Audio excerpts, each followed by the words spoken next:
Hi everybody, it's Tuesday, and today I just want to recap what we've discussed so far about God's crazy law, and so let's get to it.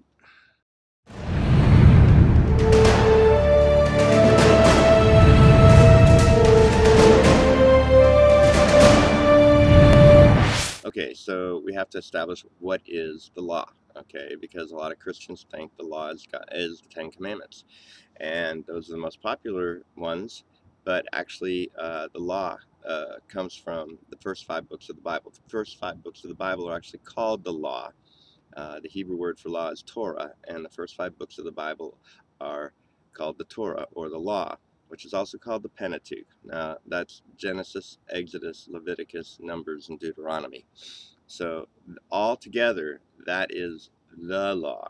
And then in there, there's 613 commandments, and most every Christian is familiar with the top 10, which is the original 10 commandments. All right, so let's go to the next point. Now, there's something that you got to remember that Jesus said about the law. In Luke chapter 24, he said that the law, the Psalms, and the prophets were all scripture. And he said scripture spoke of him. He said, you think you have righteousness, when he was speaking to the Jews, you think you have righteousness in the law, but they are they that speak of me, he said. In other words, the law did not bring anybody any righteousness. It spoke about him. So that's a point to note. Okay, another thing that we learned, contrary to popular belief, was that a lot of people think that God's law was given to tell us what is right and what's wrong, what's good and evil. And that's actually not the case. And, and the main example that I gave you was that God forbade certain foods in the law. They were forbidden under the law to eat. And the most popular things that are known, of course, is pork and shellfish, things like that. But actually, uh, centuries before he ever gave the law, God told Noah to eat of every creature in the land. And then it was only centuries later that when the law was given that all of a sudden you could only eat certain foods, which ruled out most of the foods that God gave Noah to eat to begin with. So um, the law is not telling you that what God gave Noah to eat is now bad, because it was never given to tell you what is good and bad, right and wrong, good or evil. It was talking about Jesus. It never talked about good and evil. It was talking about Jesus. And another thing about the law is that it had this really interesting perfection to it. In other words, out of the 613 laws, if you broke just one law, let's say you stole something, well, you'd be guilty of murder and all the other of the 613 laws just by doing that one thing. So Paul really tried to stress this fact when he was talking about grace. He said if you invoke one law, just one law, or try to even impose it on another person, that you are a debtor to the whole law, because if you're going to go by one, you are obligated to go by all 613. And so if you do invoke just one law or impose it on another, he said you're fallen from grace. Oh, and that little catch 22 that God kind of put into that whole law scenario, whereas if you break one, you break them all. That really will get your goat when you try to obey a commandment to get the blessing that comes from that commandment, like honoring your father and your mother all the days of your life, so that all will go well with you.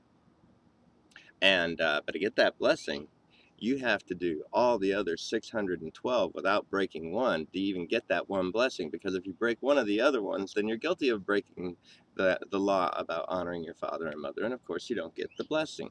So there were no blessings to be achieved in the law. And sorry to disappoint you on that one. Okay, we also saw that the law never represented the character or nature of God, and actually was quite the opposite of his character and his nature. And a good example of that was that if someone is found guilty of murder under the law, they are to be killed. They're to be stoned to death. But they're supposed to be killed. Now, God dealt with 3 murderers, and here's the example where he never killed any of them. And one was Moses, one was David, and the other one was Cain. And in Cain's case, especially, not only did he not kill him, demand his life, but Cain protected him, and he warned everybody else to leave him alone and not take revenge, or they themselves would suffer for the consequences. And we also have this example from the commandments that actually spoke of Jesus. And the example came from the commandment not to wear two pieces of clothing that are woven from different threads. And how that's an example of Jesus and the work of the cross is because the old covenant and the new covenant cannot go together. And so you have the fabric of the old covenant, you have the fabric of the new covenant, and the fabric of the old covenant was woven with law, and then Jesus, of course, established the new covenant, which is the new covenant of peace and grace. And you cannot mix law and grace. You cannot mix Jesus' blood with the blood of the bulls and the goats of the law. They just don't go together. You cannot wear both at the same time. Jesus, when he established the new covenant, he thereby made the first one old. So the law was abolished, and you cannot have both at the same time. Now, I wanted to give more examples in this series, and so I'm going to put it out there to you. I'm thinking about doing the top 10 sins of the day, and I'm going to take a poll.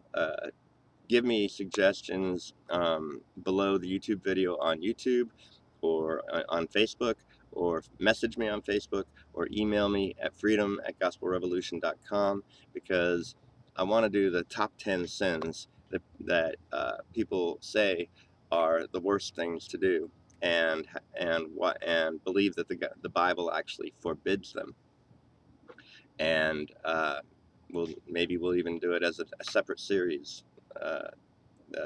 Everybody's top 10 pet sin or favorite sin. So I'm hoping to get some good feedback from you folks.